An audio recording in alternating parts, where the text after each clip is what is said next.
पास curies आती हैं कि जो हड्डी फ्रैक्चर हो गई है और शरेयान भी, दोनों यानी डैमेज हो गई हैं। शरेयान भी डैमेज है और उसकी हड्डी भी फ्रैक्चर है। तो इस सिलसिले में हम पेशेंट की कैसे हेल्प कर सकते हैं? बहुत अच्छा सवाल है ये जी। ये बड़ा कॉमन प्रॉब्लम है। मेरे पास अक्सर हमारे क्वेरीज आती हैं रातों के टाइम के ऊपर कि जी इमरजेंसी है, बच्चा है 18 साल का, 20 साल का, हड्डी फ्रैक्चर हो गई है, हम ये इमरजेंसी में लेके आए हैं सम गवर्नमेंट हॉस्पिटल और समवेयर वेरेवर, और वो कहते हैं जी कि साथ जी ने शरेयान भी डैमेज है तो ये टांग काटनी पड़ेगी या हम इसकी मदद नहीं कर सकते, कोई वैस्कुलर सर्जन ढूंढें।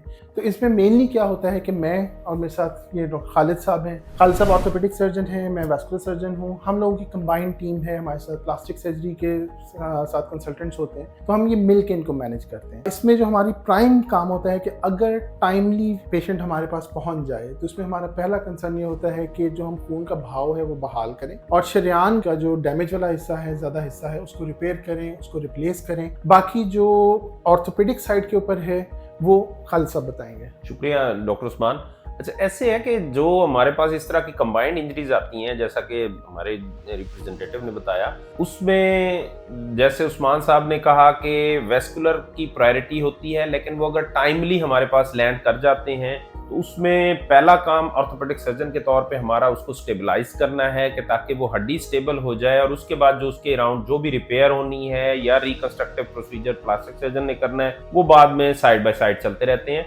लेकिन अंडर वन रूफ हम ये फैसिलिटी प्रोवाइड करते हैं और 24/7 हमारी ये फैसिलिटी अवेलेबल होती है as a combined. Time limit का आपने बात की, तो जो हमारे पास टाइम लिमिट होती है वो तकरीबन 4 से 6 घंटे होती है। अगर एक्सीडेंट्स के 4 घंटे के अंदर अंदर या 6 घंटे के अंदर अंदर मरीज हमारे पास पहुंच जाए तो 95% प्लस चांसेस होते हैं कि किसी किस्म का और फर्दर डैमेज नहीं होगा, टांग काली नहीं पड़ेगी, उसको काटना नहीं पड़ेगा, क्योंकि हमारे पास हमें जो 2-2.5 घंटे 3 घंटे चाहिए होते हैं उसके अंदर अंदर हम जो है शरेयान को जोड़ देते हैं। खालिद साहब ने जिस तरह पहले बताया कि पहले वो हड्डी को फिक्स करते हैं ताकि मैं एक स्टेबल प्लेटफॉर्म के ऊपर काम कर सकूं, शरेयान को मैं जोड़ दूं, और उसके बाद जो जख्म को ठीक करने के लिए वो लेटर ऑन पर प्लास्टिक सर्जन की सर्विसेज को हम हासिल करते हैं और पेशेंट को एक कंप्लीट कम्प्रीहेंसिव केयर प्रोवाइड करते हैं कि with in 6 to 8 weeks patient वापस अपनी टांगों पर चल रहा होता है।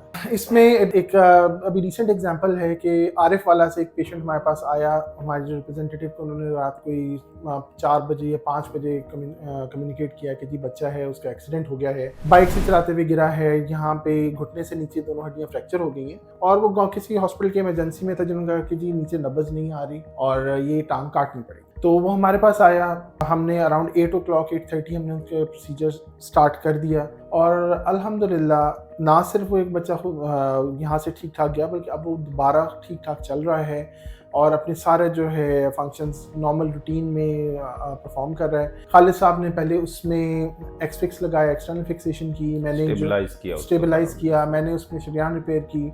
उसके around 6 to 8 weeks later ex fix remove करके खालिद साहब ने बीच में उसकी परमानेंट फिक्सेशन की और माशाल्लाह बच्चा बिल्कुल ठीक ठाक है। तो ये just one of the examples के ये काम किस तरह होते हैं, किस तरह ट्रीटमेंट किया जाता है। अच्छा, इसमें जो आपने एग्जांपल दी आरिफ वाला से, जो पेशेंट रिसेंट हमारे पास आया, या जो हमारे अभी तक के केसेस हैं, अल्हम्दुलिल्लाह जो सबसे इम्पॉर्टेंट चीज़ है ख़ास तौर पे हड्डी के फ्रैक्चर से रिलेटेड, वो बल्कि किसी भी सर्जरी से रिलेटेड, वो इन्फेक्शन है। तो जिस तरह के सेटअप में हम काम करते हैं, जिस तरह के इंटरनेशनल स्टैंडर्ड्स को मीट करते हुए अल्हम्दुलिल्लाह हम पेशेंट को स्टैंडर्ड ऑफ केयर देते हैं, तो हमारा infection rate is almost negligible और ज़ीरो। ठीक है, अगर इंटरनेशनली भी 4% इन्फेक्शन रेट है तो अल्हम्दुलिल्लाह हमारा 1% से भी नीचे है और किसी पेशेंट में इन्फेक्शन नहीं हुआ। क्योंकि बोन के बारे में ख़ास तौर पे कहा जाता है, वैसे तो हर सर्जरी के बारे में कहते हैं कि जी इन्फेक्शन इज नोटोरियस, लेकिन बोन का इन्फेक्शन जो है वो हमेशा से नोटोरियस होता है और bone infection is just like a cancer, it can not be cured. तो इसलिए the first surgery should be